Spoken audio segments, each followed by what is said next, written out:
Assalamualaikum warahmatullahi wabarakatuh. Nah, anak-anak Soli, hari ini kita lanjutkan pembelajaran pada tema 2, subtema 1, yaitu manfaat tumbuhan bagi kehidupan manusia. Pembelajaran 4. Nah, silahkan dibuka buku paketnya halaman 26. Kita akan membaca dongeng tentang bunga melati yang baik bersama Dayu, Edo, Siti, dan Beni. Baiklah, Ustazah akan bacakan dan anak-anak solih menyimak ya. Bunga melati ukurannya kecil dan berwarna putih. Baunya harum dan menyegarkan. Bunga melati digunakan dalam tradisi suku-suku di Indonesia. Berbagai suku menggunakan bunga melati dalam pernikahan ataupun tarian. Nah, langsung saja kita akan simak dongeng yang berjudul Bunga Melati yang Baik Hati. Di dalam dongeng tersebut terdapat namanya karakter. Nah, karakter itu meliputi watak, sifat, atau akhlak, atau disebut dengan kepribadian. Jadi, anak-anak Soli silahkan dipahami watak atau sifat atau karakter yang ada di dalam sebuah dongeng. Di taman bunga kerajaan, tumbuh berbagai macam tanaman bunga yang bunganya sangat indah. Para putri senang sekali memandang dan menciumi bunga melati. Hal ini menimbulkan kecemburuan dari bunga-bunga yang lain. Wah, indah sekali bunga-bunga di taman istana ini, kata putri satu. Hei, lihat bunga melati itu. Warnanya putih bersih dan harumnya semerbak memenuhi taman ini, jawab putri dua. Aroma melati memang harum. Aku sangat menyukainya, kata putri satu. Bunga sedap malam menggerutu. Aku tak habis pikir, mengapa para putri suka sekali dengan dirimu? Bunga anggrek menjawab. Iya, padahal dirimu berbunga kecil, berdaun besar, dan berbatang keras. Bunga mawar biru pun ikut menimpali. Walaupun engkau harum, namun mudah layu jika dijadikan pajangan di vas bunga, karena pasti akan terlihat jelek sekali jika sudah layu dipajang di sana. Bunga melati hanya diam dan tetap tersenyum. Senyumnya yang manis membuat keharuman dirinya semakin merebak. Udara di taman bunga kerajaan bertambah wangi dan bertambah banyak kumbang yang datang. Kedatangan para kumbang yang bertambah banyak membuat semua bunga di taman bunga kerajaan menjadi senang. Mereka pun sibuk menyapa para kumbang dan mempersilahkan mengisap sari madu yang ada pada setiap bunganya. Para bunga tentu tidak akan bisa berbunga lagi jika tidak ada kumbang yang datang dan mengisap sari madu mereka.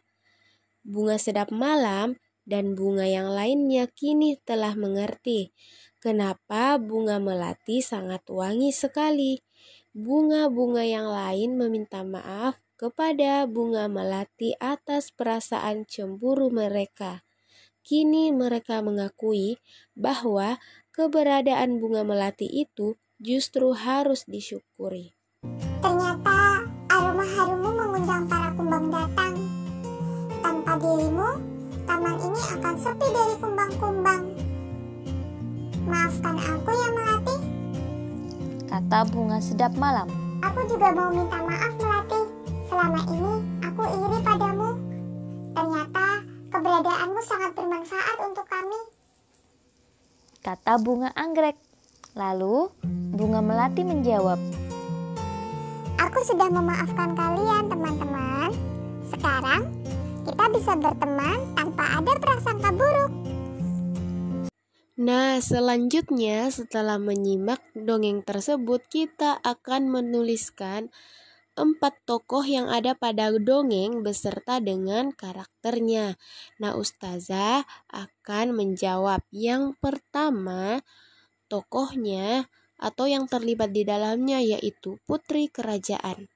Karakternya yaitu senang mengagumi keindahan dan keharuman taman bunga. Ya, bisa dipahami ya. Jadi karakter itu adalah sifat atau akhlak. Ya, anak-anak solih. Kemudian, tokoh yang kedua yaitu Bunga Melati. Bagaimana sifatnya atau bagaimana karakternya? Ya, tentunya karakter yang dimiliki si Bunga Melati baik hati, tidak sombong, dan tidak mudah tersinggung. Masya Allah, baik sekali Bunga Melati ini ya. Nah, kemudian anak-anak soli melengkapi sikap atau karakter yang dimiliki dari bunga sedap malam, bunga anggrek, dan bunga mawar biru. Nah, setelah membaca dongeng tersebut, dapat kita ketahui bahwa salah satu manfaat tumbuhan adalah untuk keindahan. Nah, mari kita baca cerita berikut. Suatu hari Dayu merasa bingung. Ia telah memecahkan pot bunga kesayangan ibu. Ia ingin meminta maaf kepada ibu, tetapi takut dimarahi. Bagaimana seharusnya Dayu bersikap? Pernahkah kalian melakukan kesalahan? Apa yang kalian lakukan saat setelah melakukan kesalahan? Benar, ketika kita melakukan kesalahan, sebaiknya meminta maaf. Dengan meminta maaf, kita akan merasa lega. Hubungan dengan orang lain akan tetap baik. Untuk meminta maaf, diperlukan keberanian. Anak-anak pemberani akan meminta maaf jika telah melakukan kesalahan. Nah, anak-anak soli, selain dari manfaat tumbuhan untuk keindahan, manfaat tumbuhan selain memberikan oksigen juga tempat berteduh. Di bawah pohon yang rindang, kita akan merasakan segar dan sejuk. Nah, anak-anak soli harus mengetahui bahwa manfaat dari tumbuhan untuk keindahan, kemudian untuk memberikan kita oksigen, dan juga untuk tempat kita bernaung atau berteduh. Bisa dipahami ya anak-anak soli? Sekian video penjelasan Ustazah. Wassalamualaikum warahmatullahi wabarakatuh.